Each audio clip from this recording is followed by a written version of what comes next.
Hello friends, my name is Dhanashree. आज आपण class 10th second part जॉमेट्रीचा चॅप्टर नंबर 5 कोऑर्डिनेट जॉमेट्री शिकणार आहोत. तर कोऑर्डिनेट जॉमेट्री या चॅप्टरमध्ये आपल्याला फक्त 5 फॉर्म्युले लर्न करायचे आहेत. जर 5 फॉर्म्युले आपल्याला लर्न असतील तर आपल्याला हा पूर्ण चॅप्टर सॉल्व्ह करता येईल. या चॅप्टरचे क्वेश्चनसुद्धा सोपे असतात आणि फॉर्म्युला बेस्ड चॅप्टर असल्यामुळे याचे आपण पूर्णपैकी पूर्ण मार्क्स घेऊ शकतो. चला मग पाहूया कोणकोणते ते फॉर्म्युले आहेत.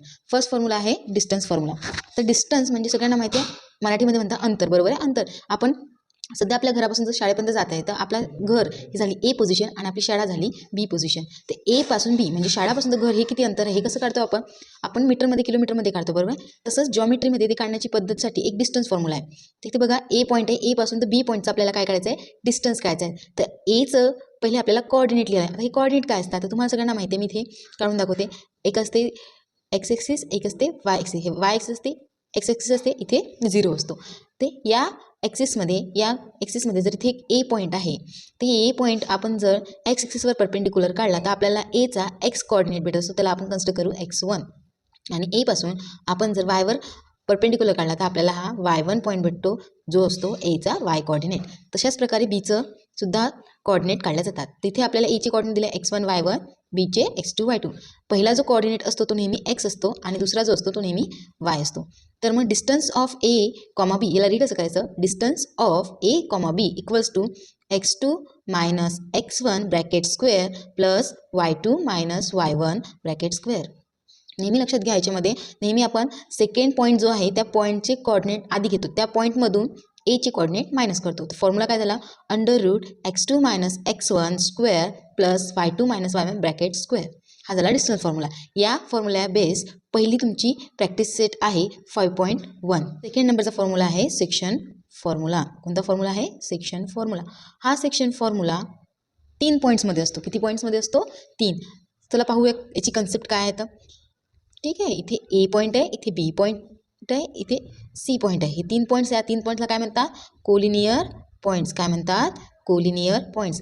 3 पॉईंट किंवा 3पेक्षा जास्त पॉईंट जर एका लाईनमध्ये असतील त्या पॉईंट्सला कोलिनियर पॉईंट्स असे म्हणतात.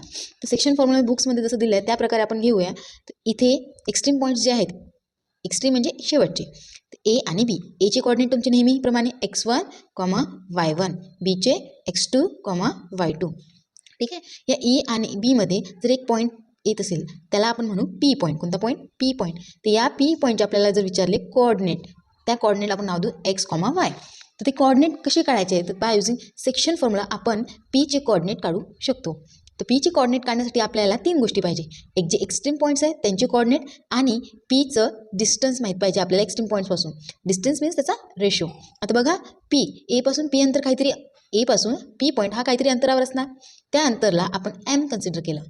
ए पासून तर पी पर्यंतचं जे अंतर आहे त्याला आपण एम कन्सिडर केलं आणि पी पासून तर बी पर्यंतचं अंतर जे आहे, डिस्टन्स जे आहे त्याला आपण एन कन्सिडर केलं.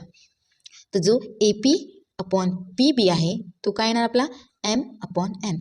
याला म्हणतात डिस्टन्स रेशो. याला म्हणतात distance ratio.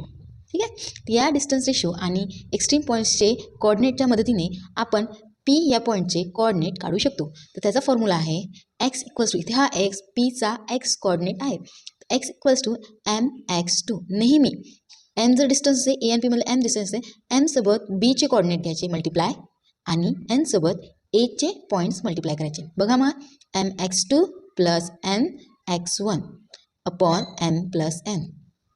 Y equals to M y2 plus N y1 upon M plus N. काय, परत एकदा पहा, पीचे X coordinate, X equals to काय ना एम x2. एक्स आहे तर एक्सचेच कोऑर्डिनेट घ्यायचे, एचे पण आणि बीचे पण. बघा, x equals to M x2 plus N x1 upon M plus N. Y equals to M y2 plus N y1 upon M plus n झाला. त्यानंतर याच्यामधली subcase, that is third formula, mid point formula. कोणता formula, mid point formula. या फॉर्म्युल्यात आणि या फॉर्म्युल्यात एवढाच फरक आहे की जो पी पॉईंट इथे वेगवेगळे, म्हणजे ए पासून पी आणि बी पासून पी याचं अंतर वेगवेगळं होतं, डिस्टन्स वेगळं होतं. मिड पॉईंट फॉर्म्युलामध्ये हा पी सेंटरला असतो.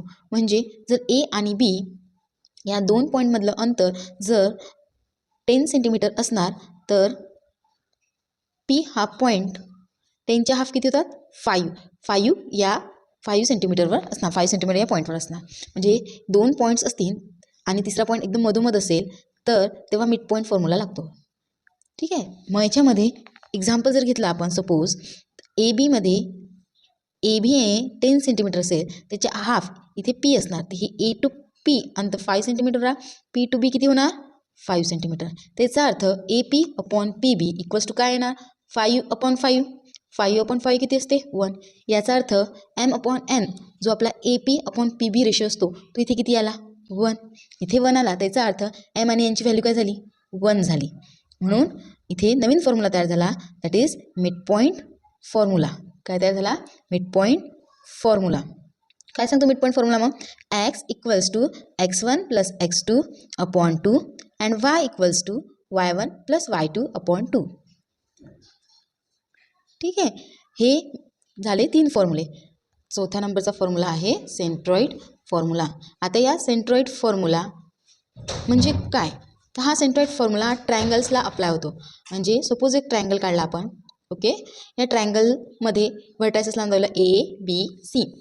ए व्हर्टेक्सपासून बी सीवर जर आपण मीडियन काढले, तर मीडियन म्हणजे काय, अशी लाईन जी बी सीला हाफमध्ये कट करणार.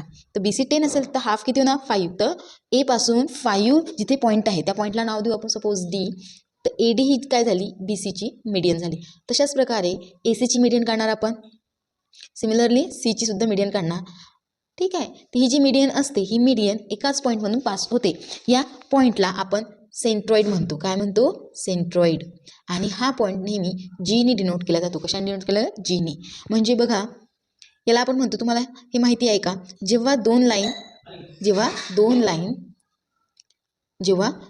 लाईन एकमेकांना क्रॉस करतात त्या लाईन्सला इंटरसेक्टिंग लाईन्स म्हणतात. काय म्हणतात इंटरसेक्टिंग लाईन्स. आणि जेव्हा 2पेक्षा जास्त म्हणजे कमीत कमी 3 किंवा 3पेक्षा जास्त लाईन्स एकमेकांना क्रॉस करतात त्यांना कॉन्कुरंट लाईन असे म्हणतात.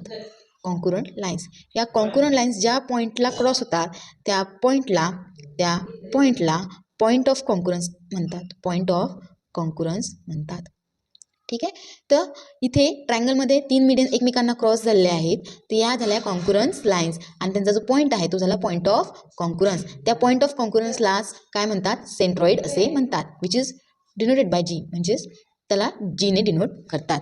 तर इथे फॉर्म्युला कशाचा असणार, तर या जीचा. म्हणजे एला आपण कन्सिडर करू x1 y1 कॉर्डिनेट, बीचे कन्सिडर करायचे x2 y2 कॉर्डिनेट आणि सीचे कन्सिडर करायचे x3 y3 कॉर्डिनेट. ठीक आहे, आणि जीला करायचं जीचे करायचे जी इथे बाहेर लिहिते मी x, y. तिथे फॉर्म्युला सिम्पल आहे, खूप सिम्पल आहे. x इक्वल टू हा जो x आहे मी इथे लिहिते x equals to x1 plus x2 plus x3 upon 3 and y equals to y1 plus y2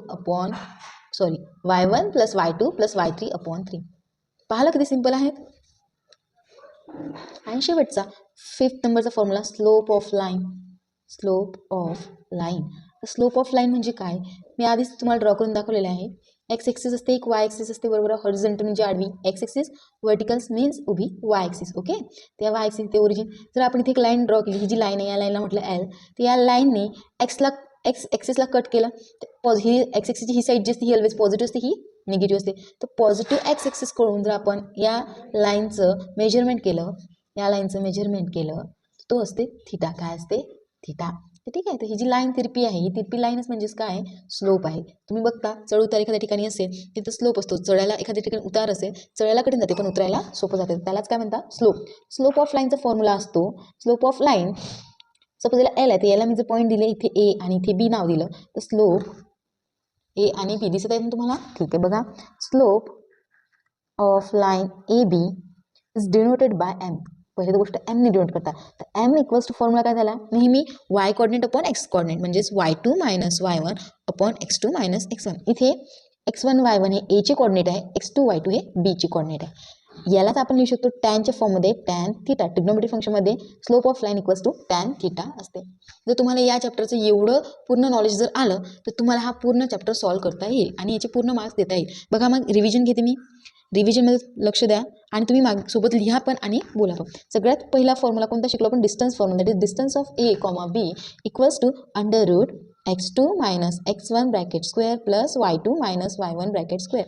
second नंबरचा शिकलो आपण section formula. That is x equals to mx2 plus nx1 upon m plus n, y equals to my2 plus ny1 upon m plus n, third नंबरचा formula mid point formula x equals to x1 plus x2 upon 2 and y equals to y1 plus y2 upon 2.